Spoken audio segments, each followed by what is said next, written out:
और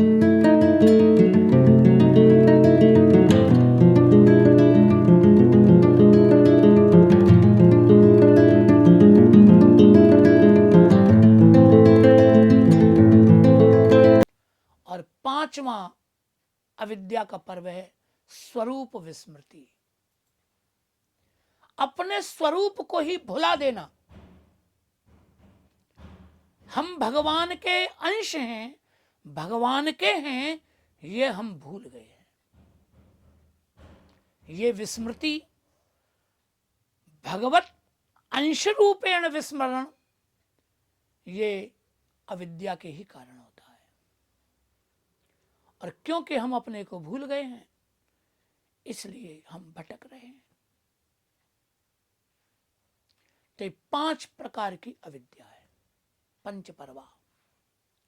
और पंचपर्वा ही विद्या होती है। अब जरा विद्या के 5 पर्व आप श्रवण करें। शास्त्रकार कहते वैराग्यम सांख्य योग च तपो भक्तिश्च केशवे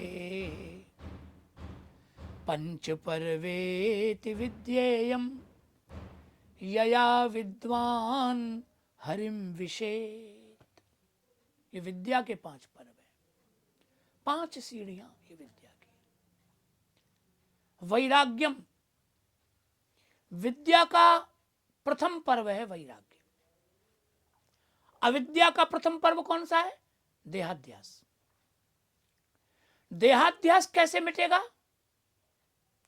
विद्या के द्वारा देह से जब वैराग्य होगा तो देहाध्यास मिट जाएगा।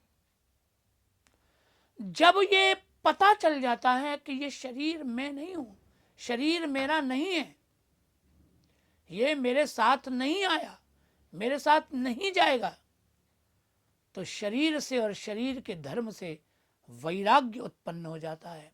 जो वस्तु अपने काम की नहीं होती, जो वस्तु अपनी नहीं होती, उसके प्रति मोह नहीं होता। इसी प्रकार जब शरीर से वैराग्य हो जाएगा तो देहाध्यास मिट जाएगा। सांख्य, विद्या का दूसरा पर्व है सांख्य, सांख्य शास्त्र का बोध। अविद्या का दूसरा पर्व है इंद्रियाध्यास। सांख्य से इंद्रियाध्यास मिटेगा। सावधानी से सुने। सांख्य दर्शन 2 प्रकार का है। ईश्वर को मानने वाला सांख्य दर्शन ईश्वरवादी सांख्य दर्शन कहलाता है, और ईश्वर को नहीं मानने वाला सांख्य दर्शन निरीश्वरवादी सांख्य कहलाता है। 2 प्रकार का सांख्य। श्रीमद् भागवत में तृतीय स्कंद में जो सांख्य शास्त्र है वो ईश्वरावलंबी सांख्य शास्त्र है। सांख्य का स्थूल अर्थ यदि हम करें तो वो होता है प्रकृति के तत्वों की संख्या। हमारे शरीर में प्रकृति के तत्वों की संख्या कितनी है, ये जो बतावे उसका नाम सांख्य है। ये 24 संख्या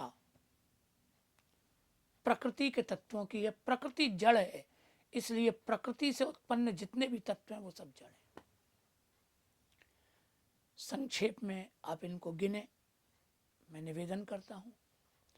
पंच महाभूत पृथ्वी जल तेज वायु आकाश, 5 ज्ञानेंद्रियां नासिका, कान, नेत्र, रसना और त्वचा, ये 5 ज्ञानेंद्रियां। 5 ही कर्मेंद्रियां हाथ पैर, मलमूत्र और वाक। तो ये 10 इंद्रियां और 5 इंद्रियों के विषय, जिनको शास्त्रीय भाषा में तन्मात्रा कहते हैं। ज्ञानेंद्रियों के 5 विषय रूप, रस, गंध, स्पर्श और शब्द, 20 हो गए।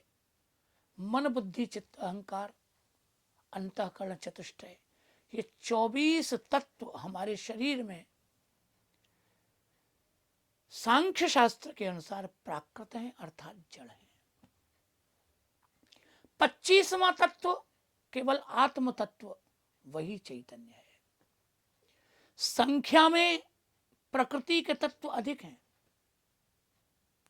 और आत्म तत्व एक ही है, लेकिन चैतन्य होने के कारण एक के कारण 24 चेतना को प्राप्त होते हैं।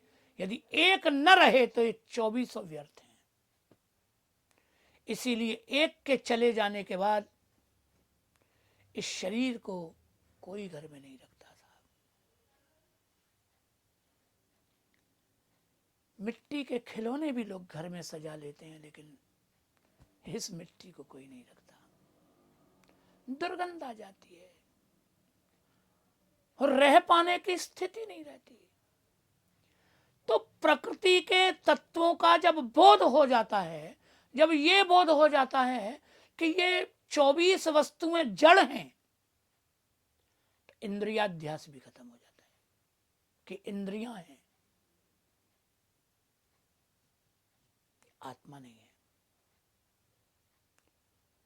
तीसरी वस्तु है, विद्या का तीसरा पर्व है योग, और अविद्या का तीसरा पर्व है प्राणाध्यास। योग एक ऐसी पद्धति है जो प्राणों को ऊर्ध्वगामी बना देता है समाधि में। प्राणवायु प्राणायाम के द्वारा योग साधना होती है। प्राण को रोका जा सकता है, प्राणवायु को निग्रह किया जा सकता है, पर आत्मा को निग्रह नहीं किया जा सकता। वो स्वतंत्र है। तो योग के द्वारा यह समझ लिया जाता है कि प्राण अलग है और प्राण को निग्रह करने वाला अलग है। तो प्राण भी आत्मा नहीं है। अविद्या का चौथा पर्व है अंतःकरणाध्यास, मन बुद्धि चित्त अहंकार को आत्मा समझ लेना। और विद्या का चौथा पर्व है तप, तपस्या। तप के द्वारा मन बुद्धि चित्त अहंकार सब शिथिल हो जाते हैं, सब शांत हो जाते हैं, ढीले हो जाते हैं, परिवर्तित हो जाते हैं, जबकि आत्मा तो अपरिवर्तनीय है। तो तपस्या से यह महसूस हो जाता है, निश्चय हो जाता है कि मन बुद्धि चित्त अहंकार अलग है और आत्मा अलग है। स्वरूप विस्मृति अविद्या का 5वां पर्व है, और विद्या का 5वां पर्व है भक्ति केशवे, भगवान की भक्ति। स्वरूप विस्मृति क्यों हो गई है? क्योंकि हम भगवान से दूर हो गए, इसीलिए स्वरूप विस्मृति हो गई। हम अपने आप को भूल चुके हैं। लेकिन जब भगवान की भक्ति करेंगे तो भक्ति से हमको ये पता चल जाएगा कि केवल और केवल भगवान ही हमारे अपने हैं। और ये बोध होने पर स्वरूप विस्मृति दूर हो जाएगी। हम जान लेंगे कि आत्मा का स्वरूप भगवान का अंश ही है, हम भगवान के ही हैं, जिसको चैतन्य चरितामृत में बताया गया, जीवेर स्वरूप नित्य कृष्ण दास। तो जिस दिन हमारी समझ में ये बात आ गई कि हम तो श्री कृष्ण के दास हैं, हमारा यही स्वरूप है, तो उस भक्ति के उत्पन्न होने से स्वरूप विस्मृति समाप्त हो जाएगी। हम अपने स्वरूप में स्थित हो जाएंगे।